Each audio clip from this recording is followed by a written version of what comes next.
and welcome to this edition of Discover Indy Parks. We're here today at the Garfield Park Conservatory. It's a wintry day outside, but it's nice and warm in here today. We're here with Susan Mix. Susan, tell us a little about the conservatory. Well, I'll tell you what, it's a 10,000 square foot conservatory, tropical rainforest. Can you feel it? I can feel it. This is the best place to come in a winter day, or even in the summer. All year long we're open. Excellent. So tell us about, what kind of plant life can people expect to see here? When you look around the conservatory, it doesn't really look like what people are growing in their yards. So what's different about this place? Big question we get a lot of times is, can I grow this at home? And there's really nothing here that you can grow at home year round. Now you might be able to on your patio during the summer, but everything in here is tropical, with tropical Americas, Florida, Costa Rica. We have plants from Asia, all around the world. And what does it take to keep all these plants looking so fantastic and lush and green? A lot of water, lots and lots of water. And of course we have a staff of we have 6 people on staff and 15 volunteers that come in and help make sure everything looks good for the public all the time. And so we happen to be here today during the Gnome Away from Home show, so there are gnome storybook sort of stories all over the conservatory. Tell us a little bit about this show and the other events that happen here throughout the year. Well, this show came to be about 6 years ago. I went to the manager and asked if we could do a fun tongue-in-cheek show with garden gnomes, and it's become a very popular show for spring breakers to come in. People loan us their gnomes for 2 weeks. They come here for spring break, and everybody loves enjoying it. Historically, we also have a poinsettia show at Christmas time, which we have trains. We have a spring bulb show, which is force bulbs inside the conservatory. There's always something going on here. Where do people go to find out what events are happening at the Garfield Conservatory? Well, we have a website, and they can also give us a call here, but on our website, we try to make sure that you know what's up and coming in at least the next few months. So in addition to being a great place to visit, we also have special programs here for youth and for folks in the community, right? Tell us more about that. We do. We have 2 great educators that are always doing rainforest programming. We do programming with preschoolers, with adults, with children. Lots and lots of school groups come here on an annual basis. They make sure that they get a stop here at least once a year for special programs to learn about just about anything you can imagine. About how many people do you think come through the Garfield Conservatory every year? In just December, we always have at least 4,000 to 6,000 people come through in just that 1 month.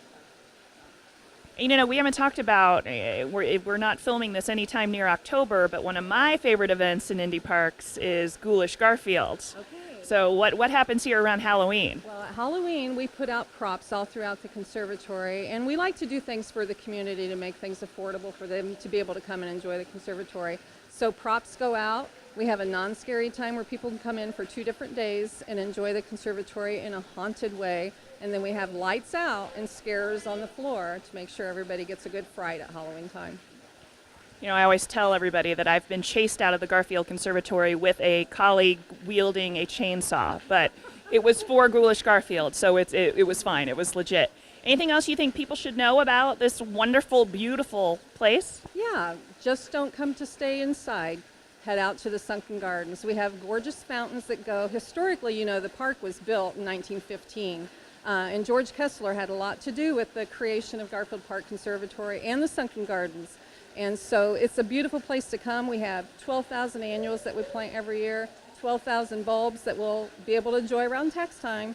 So there's always something going on out in the gardens too. And we also have music in the gardens, so we have concerts in the park, also over at the McAllister Center. People come and enjoy all the free activities that we have. Yeah, I think a lot of people don't realize Garfield Park is the oldest park in the city of Indianapolis, and in some ways it's almost its own system. We have an art center, we have a conservatory, we have the Sunken Gardens, we have the pool. There's a lot here just in this one park, and this is just one of 210 parks in our system, so it's a pretty great place. And the history is what makes us so special. And we hear it all the time that we are the hidden gem of Indianapolis. Thank you, Susan. Thanks for talking about the conservatory. Yeah, we appreciate it. So coming up next, we're going to head over to the Garfield Park Art Center, another fabulous facility here at Garfield Park.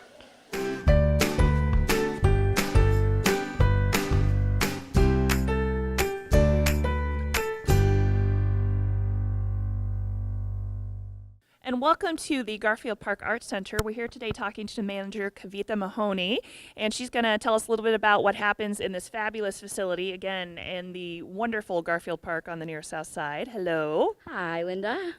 Here at the Garfield Park Art Center, we do a lot of really neat things for people of all ages. We have monthly exhibitions that feature local artists, including youth and community members. We do programming, including classes and special events for adults, kids, and everyone in between. So it's a pretty fun place. I encourage everybody to come visit and check out the awesome art. Including visual arts, we also do performing arts as well. Lots of theater and music, you name it, we've got it. Tell me about the classes. You know, I've taken a couple classes here, and my watercolor skills maybe aren't where they could be, but what kind of classes can people look for here? Sure, both for youth and adults, we do visual arts classes, so that would include acrylic painting, watercolor, clay, and some really specific, really neat niche type of art classes as well, like needle felting, which was completely sold out and awesome. We also do camps, performing arts classes, guitar lessons, Middle Eastern dance, English country dance. So it kind of runs the gamut. We've got a lot of really talented artists and instructors here. And you don't have to know what you're doing, right? Beginners can take classes. All levels are welcome. Absolutely. All levels are welcome. We try to structure our classes so that they're very low barrier. If you have a little bit of interest or introduction art, you can take it. If you don't know anything at all, we'll walk you through. We do have some advanced classes, but for the majority of anyone who has any interest in arts or performing arts, they can come here and learn a new skill. Where do people go to find the classes? You can go to our website. It's gpacarts.org. I also encourage people to follow us on Facebook, Garfield Park Arts Center, Indy Parks and Recreation, and sign up for our newsletter, and it'll come directly to your inbox. Excellent, excellent. So, you know, we happen to be standing in what is essentially an art gallery. You know, a lot of events happen here, plays, people host parties here, but we're also surrounded by art. So where does the art come from, and how often does that change? Sure, we do our exhibitions monthly. So they open on the first Friday of the month. We do a big reception from 6 to 8 p.m. We do a different theme every month. We try to include a diverse range of voices. So we do yearly exhibitions with Black History Month, Hoosier Women in Art. We try to do one show that focuses on youth art, which is what we have up on our walls right now. It's called Monster Madness. So we choose really fun, accessible themes for both the artists and for the audiences to enjoy. And what hours can folks come in and see the art? Sure, we are open Tuesday through Friday from 2 to 9 p.m. and Saturdays from 10 a.m. to 4 p.m. And additionally, we'll have some special events that happen outside those hours. So like I said, sign up for our newsletter, visit our website, and you can learn a lot more. Excellent. And how many staff do you have here making all of this happen? We have 3 full-time amazing staff members. Our team is great. And then we have a number of partners and artists in our network as well. And so all of us work together to bring these awesome offerings to our community. Excellent. Anything else you think people should know about the Garfield Park Arts Center? Well, you know, it's a really, really neat place being in the park itself. So when we can, when the weather's nice, we try to bring art out into the park as well. So I encourage everybody to visit. Warm months, cold months, anytime. We've got something really cool going on here, and art can warm anyone's soul. So come and visit. Excellent. Thank you so much. Thanks for speaking to us today and telling us a little bit more about the great stuff that happens here.